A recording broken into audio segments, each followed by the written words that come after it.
In January 2021, Europe almost blacked out. Not from war. Not from sabotage. But from a tiny imbalance inside the power grid. For 9 seconds, the system that powers over 400 million people came dangerously close to collapse. Lights didn't go out. Trains didn't stop. But the margin almost disappeared. Electricity feels permanent. Flip a switch, and everything works. But behind that illusion sits one of the most fragile systems ever built. Because electricity cannot wait. It must be produced and consumed at almost the exact same moment. Across an entire continent. Electricity feels permanent because it arrives instantly and invisibly. Flip a switch, and modern civilization appears to obey you. But behind that convenience sits one of humanity's most fragile achievements. Unlike coal, oil, or gas, electricity resists comfortable large-scale storage. It must be generated and consumed at almost the same moment. Every second, supply and demand must stay nearly perfectly matched. Across an entire synchronized continent. And that balance depends on one number. That is the pulse of the European grid. The whole synchronized system is designed to operate at exactly 50 Hz. Exactly there, with almost no room for error. If frequency drifts too far, protective systems begin reacting automatically. At 49.8 Hz, emergency reserves start responding to stabilize balance. At 49.5 Hz, parts of the grid disconnect to protect equipment. Below that, the risk of cascading failure rises brutally fast. That tolerance sounds technical until you understand what it means. It means the largest industrial society on Earth runs inside razor-thin margins. Because the European grid is not a single power plant. It is a synchronized network stretching across dozens of countries. Thousands of generators operate with different fuels, speeds, and response limits. Hundreds of thousands of kilometers of transmission lines carry bulk electricity. Millions of households, offices, hospitals, and factories consume power simultaneously. Vast regions move together inside the same electrical rhythm. That synchronization creates strength, but it also creates dependency. A larger grid can balance shocks better than a smaller one. But when it comes under real pressure, the same interconnection spreads danger. Electricity does not care about flags or diplomatic speeches. It follows physics, voltage gradients, and the cheapest available path. That means national energy policy often collides with continental reality. A problem born in one region can travel before politics catches up. And Europe layered more dependency onto that system over decades. Power flows from where it is cheapest to where demanded. Interconnectors link countries so surpluses can balance deficits instantly. Gas-fired plants fill sudden gaps when renewable output collapses. Nuclear plants provide heavy baseload where they still dominate. In practice, it creates hidden pressure points everywhere. And this is the part most people never see. Germany leans on wind, solar, imports, and flexible balancing resources. Norway uses hydropower reservoirs like strategic energy storage for Europe. Everything depends on something else working at the same time. And because it usually works, the system looks stronger than it is. The grid appears stable because correction is constant and invisible. Generators ramp up and down continuously to chase changing demand. Operators watch control rooms where tiny deviations carry enormous consequences. The machine is never resting. Always one disturbance away from finding its true limits. A generator trips offline after a technical fault or protection event. A transmission line disconnects because weather, fire, or overload intervenes. Industrial demand rises sharply in one zone during a cold evening. Wind speeds collapse faster than forecast across several connected regions. Solar production fades under cloud cover before backup responds. At first, the movement is almost invisible to ordinary life. Then other assets begin compensating to defend the system. If they respond quickly enough, the shock is absorbed. If they do not, the disturbance starts moving across the network. One interconnector carries more than planned. One reserve plant burns fuel faster than expected. This is how blackout chains begin. With equations, protective logic, and delayed response under pressure. Because the grid is designed to protect hardware before comfort. If frequency drops too low, automated systems cut load or disconnect equipment. Regions separate into electrical islands. The goal is survival, not convenience. That sounds rational until you see the implications. Every protective action creates a new imbalance somewhere else. What begins as defense can become amplification within seconds. And this is where everything starts to break. Because restarting a collapsed grid is painfully difficult. Power cannot simply be switched back on everywhere at once. Plants must restart in sequence. Frequency must be rebuilt carefully. Transmission corridors must be energized without triggering fresh failures. Disconnected regions must be resynchronized before reconnection becomes safe. During that process, modern society loses its invisible foundation. Pumps, data centers, warehouses, hospitals, ports, and traffic systems suffer. Backup generators help, but only for so long. This is when the crisis becomes human. Morning commutes fail before breakfast. Cold storage starts becoming a countdown. Traffic lights die at crowded intersections. Hospital backups start burning through limited fuel. And electricity is only the surface layer. Underneath it sits another system of pipes, terminals, storage caverns, contracts, and shipping lanes. Gas pipelines feed flexible power plants that stabilize the grid. LNG terminals receive overseas fuel when pipelines or domestic supply weaken. Global markets decide who can afford energy during scarcity. But wires are only one choke point in a chain of choke points. The true system includes synchronization, gas supply, LNG capacity, interconnectors, and weather-driven volatility. Because the system was not built primarily for resilience. It was built for efficiency, price optimization, and normal conditions. So across decades, the system became leaner, faster, tighter, and more profitable. Which also means it became less forgiving under real stress. The question is no longer whether Europe has a big grid. The question is whether that big grid can still absorb compound shocks. Whether an invisible machine running on perfect timing can tolerate disorder. The first choke point is grid synchronization itself. The synchronized heartbeat of continental electricity. Imagine Europe as one rotating electrical organism. Generators across huge distances must stay aligned in frequency and phase. Turbines in different countries are not merely producing local power. They are participating in one mechanical electrical balance across immense geography. More than 400 million people depend on this synchronized zone every day. Its lines cross political borders that electricity itself does not recognize. That scale creates efficiency because larger systems pool reserves better. A sudden shortage in one area can be supported elsewhere. But synchronization creates a brutal dependency too. Every connected region must remain inside the same disciplined rhythm. If one disturbance is large enough, everybody feels some version of it. The shared heartbeat that stabilizes the grid can also spread stress. And this is how synchronization fails. A major line trips and redistributes power onto neighboring corridors. Those lines become overloaded and approach protective limits.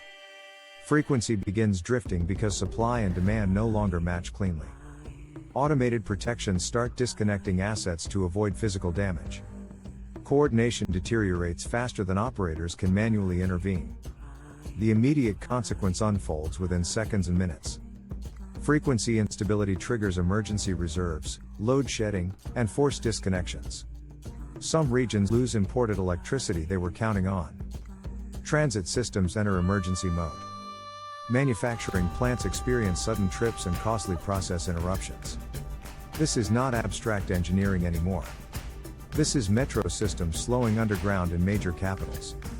This is warehouse refrigeration becoming a race against time.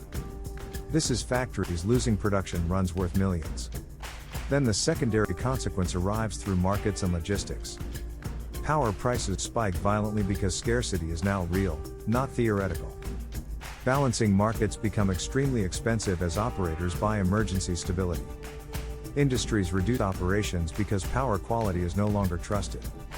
Financial trading reacts to volatility in electricity, gas, and industrial output. Cross-border tensions rise as countries prioritize internal stability first.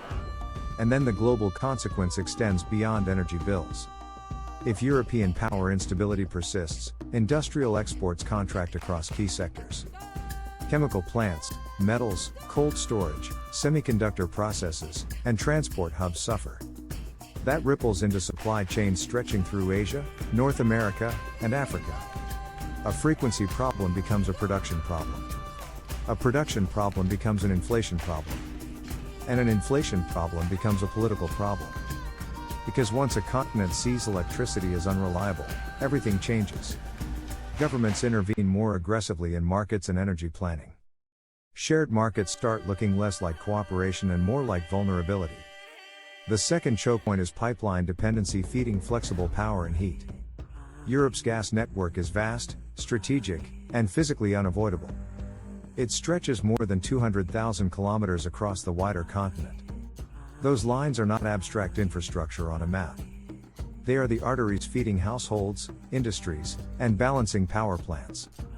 Gas matters because electricity demand is not flat across a day. When wind drops or solar fades, flexible generation must respond quickly.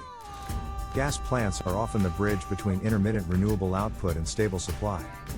They fill sudden gaps the grid cannot ignore without consequences. That makes pipelines a geopolitical and technical choke point simultaneously. Gas must move through fixed routes, compressor stations, border points, and contracts. Unlike electricity, it cannot instantly reroute around every disruption. Unlike oil, it is less globally fungible when pipeline dependency dominates. When a major route weakens, entire regions feel it within hours. And pipelines fail through several mechanisms at once. Geopolitical conflict can reduce or stop upstream supply without warning. Sanctions or disputes can distort contractual flows and market confidence. Sabotage, cyber intrusion, or compressor failures can interrupt pressure and throughput. Maintenance bottlenecks matter more when the system is already tight. The immediate consequence is reduced gas availability for power generation and heating. Prices rise almost instantly because traders price scarcity before consumers feel it. Utilities start preserving fuel where possible and delaying non-essential burn. Governments activate emergency planning and start watching storage levels constantly. Industries with interruptible contracts face curtailment before households do. And this is where people start paying for fragility. Heating bills rise across ordinary homes. Electricity bills rise even before lights ever go out. Food prices begin inching upward behind the scenes of the economy. The system still looks intact, but pressure is already moving outward. Then the secondary consequence hits manufacturing and social stability together. Fertilizer plants cut output because gas is both fuel and feedstock. Steel, glass, ceramics, and chemical sectors become vulnerable to shutdowns. That reduces industrial production, employment stability, and export performance. Supply chains weaken because upstream energy-heavy sectors are foundational, not peripheral.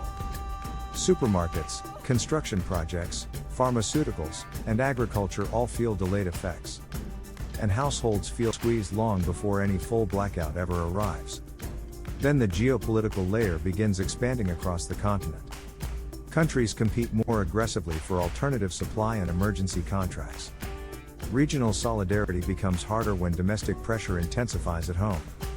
Energy vulnerability turns into leverage. Influence can reshape alliances far beyond the energy sector. That is what the 2022 European energy crisis revealed so brutally. Disrupted gas relationships did not just raise bills across Europe. They exposed how dependence can harden into strategic weakness overnight. A pipeline problem became a monetary problem, an industrial problem, and a political problem. It affected inflation, budgets, competitiveness, protest risk, and foreign policy posture. The third choke point is LNG import capacity and global shipping. When pipelines weaken, LNG becomes the emergency replacement system.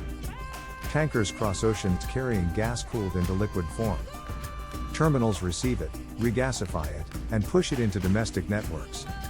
That sounds flexible, and compared with pipelines, it is.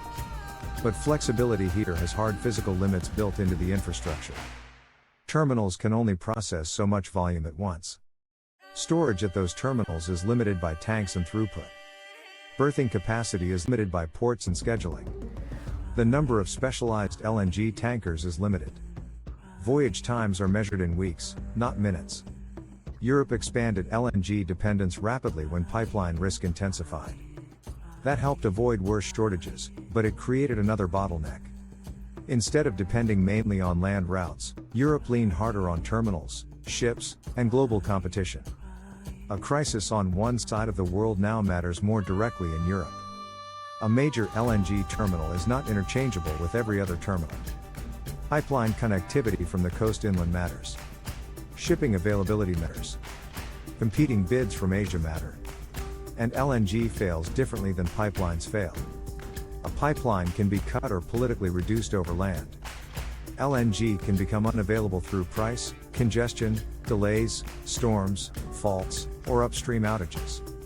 If several cargoes are delayed during extreme cold, inventories tighten quickly. If a terminal goes down for safety or maintenance, throughput disappears immediately. The immediate consequence is a tightening gas market with almost no mercy. Spot prices rise fast because replacement molecules are not waiting nearby. Power plants become more expensive to run and harder to schedule. Governments face pressure to protect households from shocking price spikes. Utilities struggle between affordability, procurement risk, and financial exposure. This is where the problem turns global. Europe bids harder for scarce cargoes. Poorer countries lose cargoes they were counting on. Emergency fuel switching begins elsewhere under political pressure. Blackouts and rationing spread into places with less financial protection. One continent's scramble becomes another continent's crisis. Then the secondary consequence spreads globally through competition. Countries in South Asia, Africa, or Latin America may lose access entirely. That forces fuel switching, blackouts, emergency rationing, and public backlash elsewhere. So Europe's scramble for energy security can destabilize other regions too. Then comes the broader geopolitical consequence. Energy trade routes become instruments of strategic positioning and leverage. Exporters gain influence over desperate buyers facing winter pressure. Buyers deepen relationships with whoever can deliver under stress. Ports, terminals, and tanker fleets become strategic assets, not commercial details. A terminal bottleneck can ripple into shipping strategy and diplomatic bargaining. The fourth choke point is renewable volatility meeting inadequate storage and flexible backup. Europe is adding vast amounts of wind and solar capacity. That matters for decarbonization, import reduction, and long-term strategic autonomy. But weather-based power also changes the physics of balancing. Wind output can be strong across several days, then weaken sharply. Cold still nights are especially dangerous because demand rises as renewables weaken. None of that means renewables are the problem. The real problem is building variable generation faster than balancing depth. Storage remains limited relative to continental demand and winter peaks. Battery systems are improving, but hours of coverage are not weeks. Hydro is powerful, but geography limits expansion. Demand response helps, but not every load can disappear on command. Gas remains the fallback too often because flexibility alternatives remain incomplete. This choke point matters globally because electricity systems are reconfiguring everywhere. If advanced grids cannot stabilize high renewable systems reliably, that sends a signal worldwide. Investors, governments, and rivals watch whether decarbonization preserves control under stress. Reliability is geopolitical credibility. A sudden weather shift can erase expected renewable output across multiple markets. Forecast errors force operators into expensive emergency balancing actions. Gas demand rises exactly when gas may already be scarce. Reserve margins shrink just as consumption peaks. A weather shift can hit multiple countries together on the same night. A forecast miss can become a continent-wide stress test within hours. The grid must survive the gap in real time. The immediate consequence is operational strain across several systems at once. Balancing services activate rapidly and at high cost. Frequency control becomes harder because variability is sudden and correlated. Imports surge where available, and flexible plants ramp hard under stress. That burns fuel faster and wears equipment harder at the same time. Then the secondary consequence lands in prices and confidence. Industries face uncertainty around power-intensive operations and planning. Governments intervene with subsidies, caps, or emergency procurement. Public support for transition can weaken if reliability fears intensify. Then the larger consequence emerges in politics and strategy. Adversaries can exploit the narrative of instability and dependence. Domestic politics hards around energy identity and national control. Policy becomes reactive rather than strategic under electoral pressure. When reactive policy governs energy, long-term resilience gets postponed again. The fifth choke point is the interconnector web binding European countries together. These cables and corridors are the visible expression of interdependence. Subsea links, cross-border lines, converter stations, and transfer routes move power where needed. They reduce waste, improve balancing, and create continental efficiency. They are one reason Europe can function as a larger system. But interconnectors are also transmission pathways for stress and contagion. A heavily loaded line failing does not remove pressure from the system. It redistributes that pressure onto whatever remains available. That can trigger overloads elsewhere and widen the disturbance quickly. Mountain corridors concentrate flows through limited routes and narrow windows. Dense central regions carry large exchanges among multiple neighboring states. Border points become strategic because so much balancing passes through them. Some interconnectors carry enough power to support major urban demand. It is operationally significant the moment one of them fails. In a tight market, losing one major route can change price zones instantly. In a stressed grid, losing several can begin fragmenting the continent. Interconnectors fail through physical damage, weather, fire, faults, marine accidents, cyber incidents, or overload. A cable out of service in comfortable conditions is manageable. During a cold snap or renewable drought, the same outage becomes dangerous. The immediate consequence is rerouted flow and rising stress on parallel assets. Operators must rebalance in real time with fewer options available. Imports vanish where they were expected and priced into the market. Exports stop where they had been supporting neighbors under strain. Frequency support weakens because shared flexibility suddenly shrinks. This is where cooperation starts looking like risk. Prices diverge sharply across borders that were supposed to share stability. Politicians start talking about protection before solidarity. Once that happens, trust begins draining out of the system too. Then the secondary consequence hits economics and politics together. Power prices diverge sharply between connected and constrained regions. National governments face pressure to prioritize domestic users over neighbors. Public narratives turn inward because cross-border dependency now feels threatening. Then comes the continental consequence.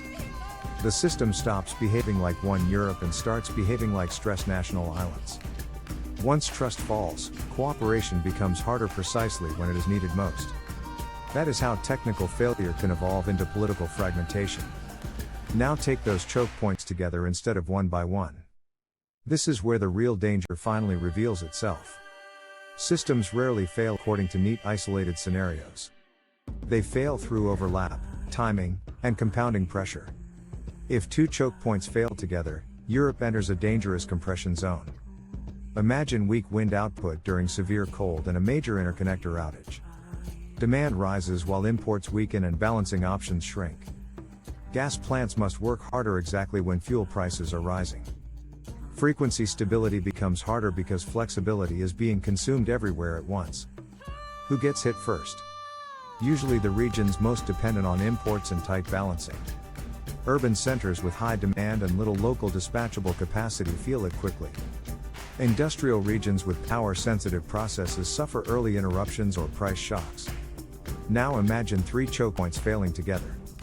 A pipeline disruption reduces gas supply. An LNG terminal suffers an outage or severe congestion. At the same time, synchronized weather cuts renewable output across several markets. That is no longer strain. That is systemic acceleration. Gas becomes scarce. Electricity becomes volatile. Interconnectors carry more stress as everyone tries importing simultaneously. Prices explode, but price no longer solves the physical shortage.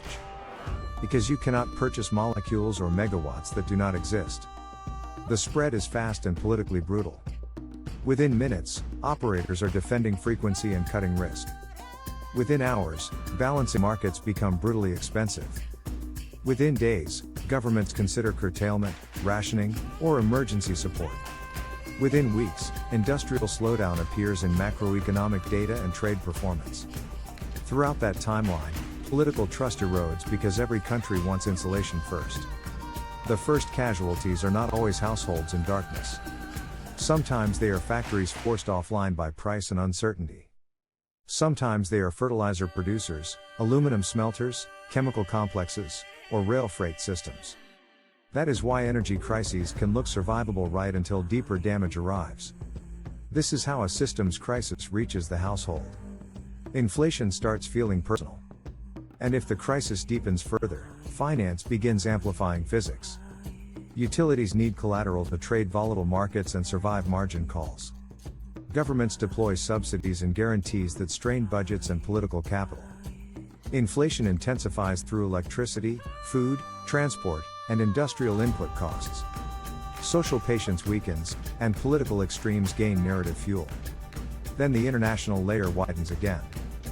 Europe competes harder for global fuel and emergency supply. Other regions lose access and become more unstable.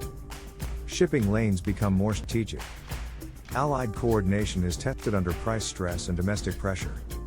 Adversaries learn how energy pressure reshapes democratic behavior. This is why hidden fragility matters more than visible strength.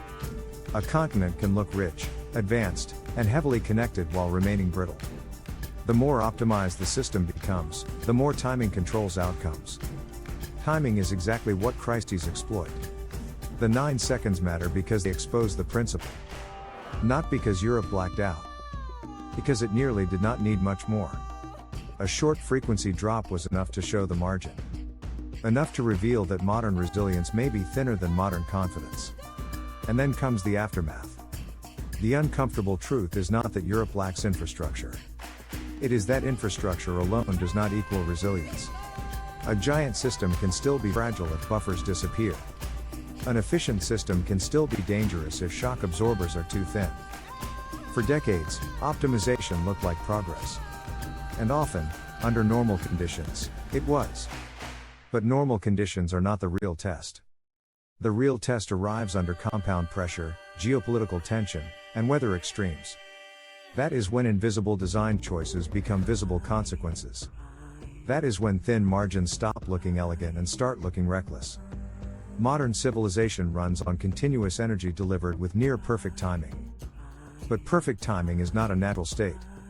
It is a temporary achievement maintained through endless correction. Endless correction is not the same thing as safety. Which means the system holds because millions of things keep going right.